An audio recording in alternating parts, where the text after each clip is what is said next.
Hola, ¿qué tal? La Red de Estudios Disidentes tiene mucho gusto en presentar la pequeña charla titulada Matemáticas, Economía e Ideología, cuyo tema viene dado por el hecho de que usualmente las matemáticas son consideradas como un campo de conocimiento absolutamente riguroso y más allá de cualquier consideración política o ideológica. Yo soy Mario López, soy matemático y esta es una invitación a la ciencia politizada abierta para todo el público. No es una charla especializada en matemáticas o economía. Comenzamos por un hecho poco discutible. Las matemáticas se consideran el paradigma del rigor científico.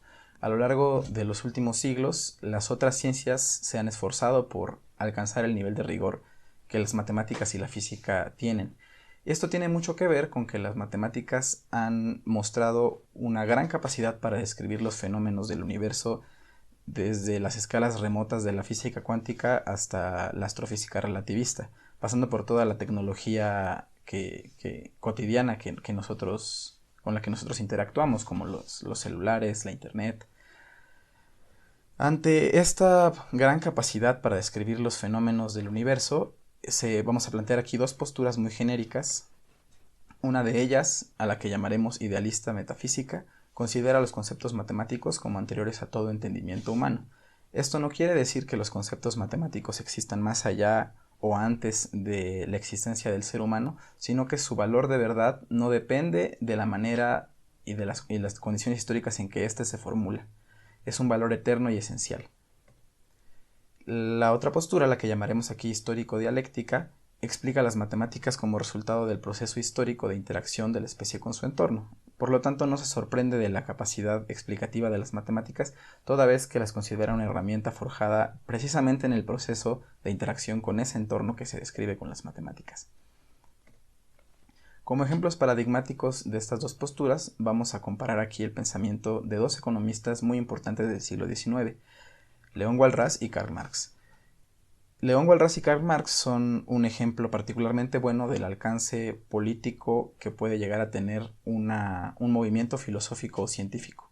Por un lado tenemos a León Walras, que es algo así como el abuelo ideológico y científico de los actuales economistas y políticos neoliberales que tanto abogan por el libre mercado y que se consideran a sí mismos como científicos puros más allá de cualquier consideración ética, y que paradójicamente han tenido un impacto muy importante en la vida social del último siglo y medio a través de sus políticas de liberalización del mercado. Por el otro lado tenemos a Karl Marx, que fue un economista, historiador y sociólogo crítico del capitalismo, cuyas ideas van a influir de manera muy importante en los movimientos socialistas y revolucionarios de la segunda mitad del siglo XIX y de todo el siglo XX, con una intención declarada de transformación del sistema económico y social. Vamos a empezar por ver los títulos de sus obras principales. La obra principal de León Walras se titula Elementos de economía pura, es decir, aquí ya se anuncia que lo que León Walras quiere hacer es abstraer los elementos de su realidad económica y social, abstraerlos en conceptos puramente matemáticos que va a manipular de manera lógica y formal para demostrar teoremas, a la manera de los teoremas de la física, por ejemplo. No le van a importar las consideraciones éticas, políticas, históricas que influyen en esos conceptos. Mientras que la obra principal de Karl Marx se llama El Capital y se subtitula Una crítica de la economía política. Y precisamente va a consistir en una revisión crítica del pensamiento económico de su época, así como una descripción histórica del capitalismo como un sistema económico concreto dado por ciertas circunstancias sociales de explotación. Vamos aquí a leer un par de citas de estos dos economistas para darnos un quemón de cómo pensaban. Nos dice Walras, la ciencia propiamente dicha se caracteriza por su completa indiferencia hacia las consecuencias, ventajosas o indeseables, de sus resultados en la búsqueda de la verdad pura. Mientras que Marx nos dice, el volumen e índole de las necesidades imprescindibles es un producto histórico y depende del nivel cultural de un país. La determinación del valor de la fuerza laboral encierra un elemento histórico y moral. Así que a Walras no le van a importar y hasta le van a parecer nocivas las consideraciones de corte político o ético, mientras que Marx nos dice que no se pueden obviar dado que los propios conceptos de la economía vienen dados por esas condiciones históricas concretas. ¿En qué se basan las teorías de estos dos economistas? La teoría de Walras se basa en postular la existencia de unas ciertas funciones llamadas de oferta y de demanda que para cada individuo dicen cuánto de cada mercancía está dispuesto a adquirir o a vender dado el precio de esa mercancía. Es decir, yo como individuo sé siempre y siempre de antemano cuánto quiero de una mercancía dado el precio en el mercado y también cuánto quiero vender de cada mercancía. Estas funciones implican una capacidad de cálculo que no es propia del ser humano, que una congruencia en las decisiones que no se observa en nuestra sociedad, y también suponen que lo que uno decide acerca de las mercancías que consume no tiene que ver con las condiciones sociales o políticas, mientras que la economía de Marx se basa en la idea de que el valor de las mercancías no está dado por las preferencias subjetivas de los individuos, como en el caso de Walras, sino por la cantidad de trabajo que se necesita para producir esas mercancías. Es decir, que es la clase trabajadora la que produce todo el valor de la sociedad, mientras que la clase capitalista, que es la dueña de los medios de producción, se apropia de una parte de ese producto sin producirlo. Entonces, con este breve panorama se nos dibuja un contraste bastante fuerte entre la economía neoclásica heredera del pensamiento de Walras y la economía política marxista. Por un lado, la economía neoclásica está fuertemente matematizada. Ya vimos que el fundamento de su teoría son estas funciones de oferta y de demanda, que son funciones matemáticas. Es antihistórica, sus conceptos no dependen de las condiciones históricas, y expresa los intereses de la clase capitalista, que se considera a sí misma fuente de prosperidad. Considera el trabajo como una simple mercancía cualquiera, es decir, la mercancía que posee el obrero y que puede vender al patrón, y el patrón puede comprarla a un precio conveniente, y nada más. En cambio, la economía política marxista hace un uso de la matemática bastante elemental, apenas usa proporciones, sumas, restas y demás. Es histórica, es decir, que centra su análisis en el desarrollo concreto histórico de un sistema económico, el capitalista, y expresa los intereses de la clase obrera y considera a los capitalistas como clase explotadora, es decir, clase que se apropia de la riqueza que produce el trabajo. El trabajo es el productor de la riqueza y no una simple mercancía. Es muy importante aquí recalcar que esto que decimos de que expresan los intereses de una cierta clase no se trata de que el autor en cuestión se considere a sí mismo como vocero de esa clase, como defensor de los intereses de esa clase o grupo. Más bien se trata de que su teoría es así como funciona en el entramado ideológico y político concretos. Es decir, que la teoría neoclásica, la teoría de Walras, sirve en los hechos para justificar la primacía del mercado, del mercado libre y de la economía neoliberal, mientras que la economía marxista sirve al propósito de justificar la colectivización de los medios de producción y el modo de producción socialista. Entonces, con este pequeño recorrido parece dibujarse un enfrentamiento entre la escuela matemática de la economía y la escuela histórica de la economía. Por un lado tenemos que los economistas matemáticos usualmente desprecian a las ciencias sociales llamadas cualitativas como meras divagaciones filosóficas, esto dicho en un sentido peyorativo, que no llevan a ningún resultado práctico, mientras que la escuela histórica y social de la economía considera que las matemáticas son un aparato demasiado rígido como para describir la complejidad social y por lo tanto solo la empobrecen con sus esquemas. Así que cabe preguntarse a qué se debe este enfrentamiento, si es un enfrentamiento fundamental, es un enfrentamiento coyuntural, es producto de sus circunstancias históricas.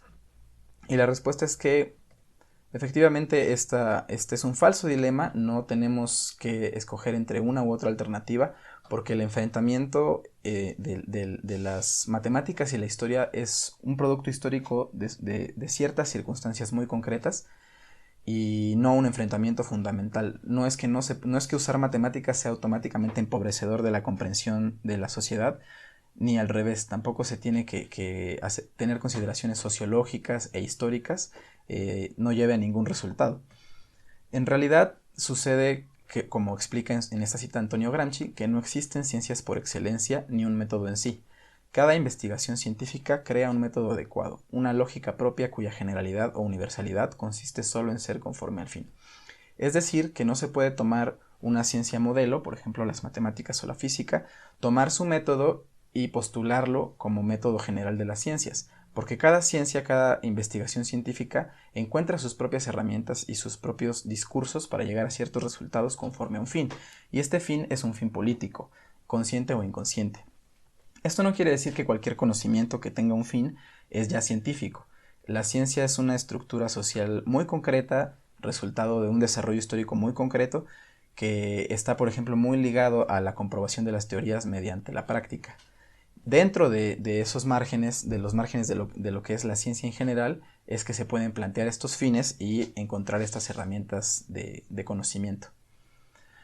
Y entonces, pues, ¿qué pasó, no? Si esto es así, entonces ¿a qué se debe este enfrentamiento real e histórico entre la escuela matemática y la escuela histórica? Pues la respuesta es que la matemática también puede funcionar como mito, también puede ser una herramienta mitologizante, una herramienta que encubre el significado de los argumentos. Esto lo explica Roland Barthes en la siguiente cita. Él nos dice: el lenguaje matemático ha tomado todas las precauciones posibles contra la interpretación. Ninguna significación parásita puede insinuarse en él. Precisamente por eso, el mito se va a apoderar en bloque de él.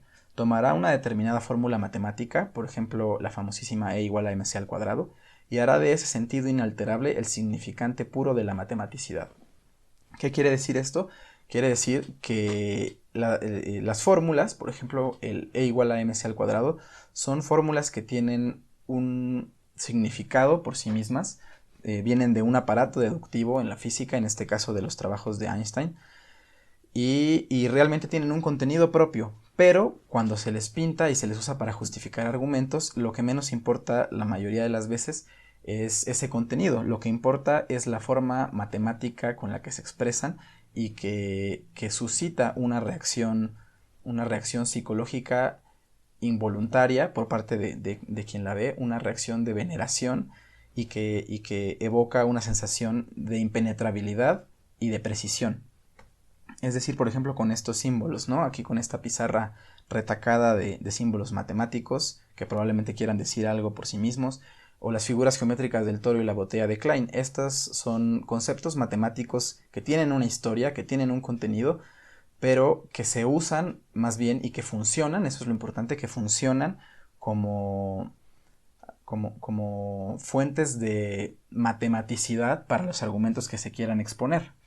Esto lo podemos ver mucho, por ejemplo, cuando vemos las conferencias o las noticias de los economistas que nos atiborran de este tipo de imágenes atascadísimas de símbolos matemáticos y gráficas que lo que logran es oscurecer el fenómeno, en el sentido de que ese aparato explicativo es impenetrable es impenetrable y además es indudable. Eso es lo más importante. Lo más importante no es que se oscurezcan los fenómenos para el público en general, digamos, para aquellos que no comprenden el aparato matemático que subyace a este tipo de figuras.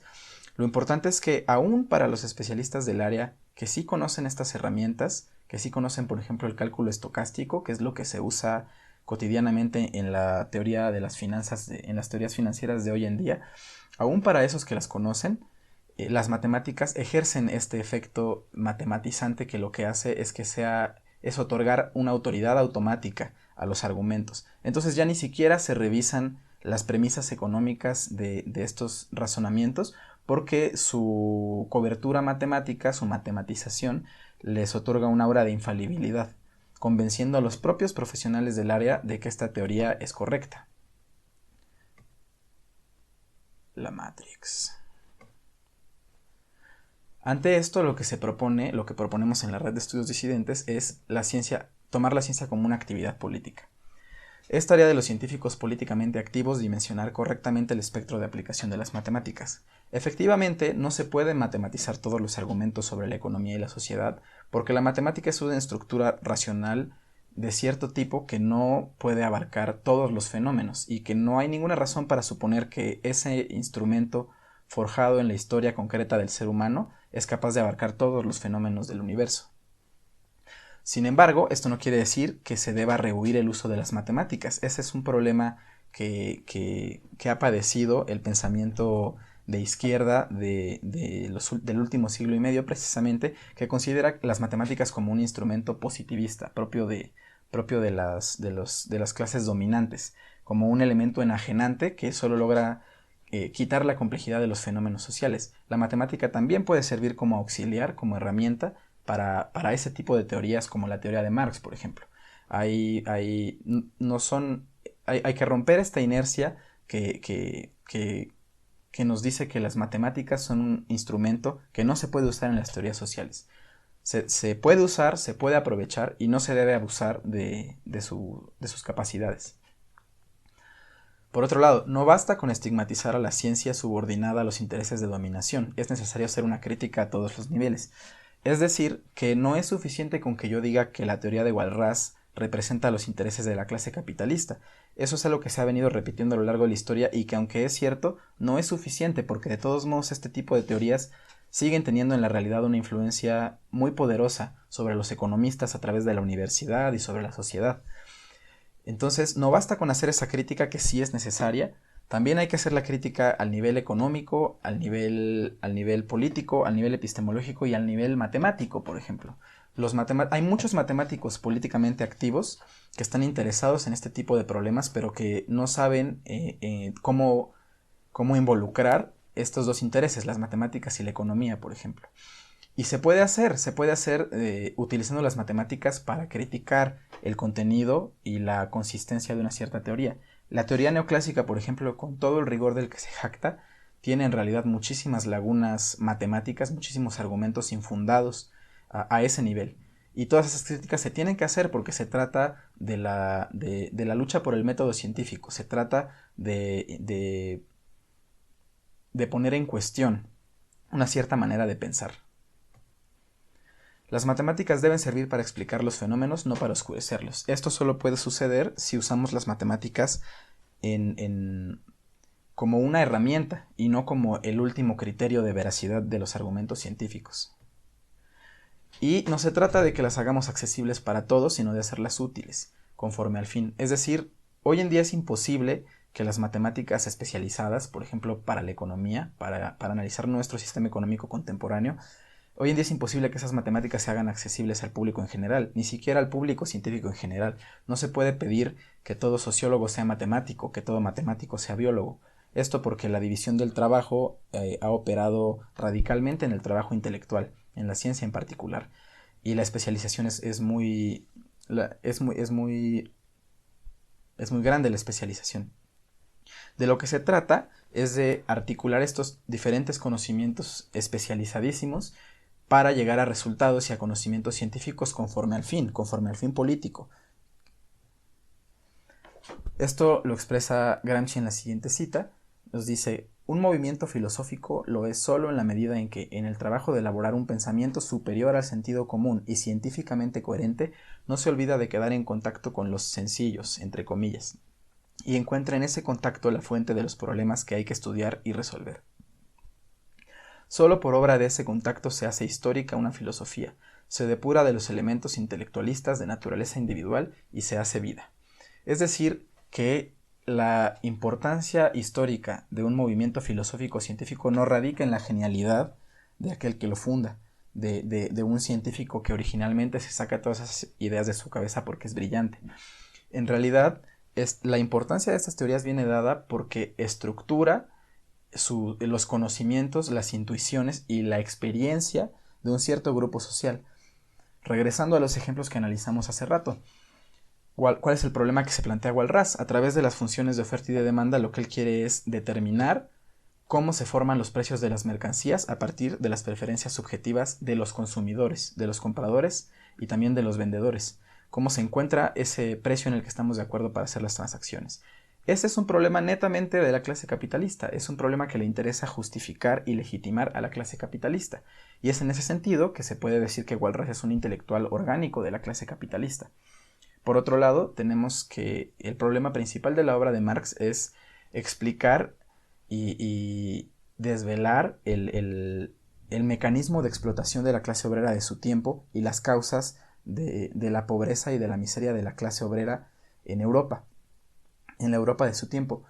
Este es un problema claramente de la clase obrera, es un problema que le importa a la clase obrera explicarse, Y es en este sentido que podemos decir que Marx es un intelectual orgánico de la clase obrera.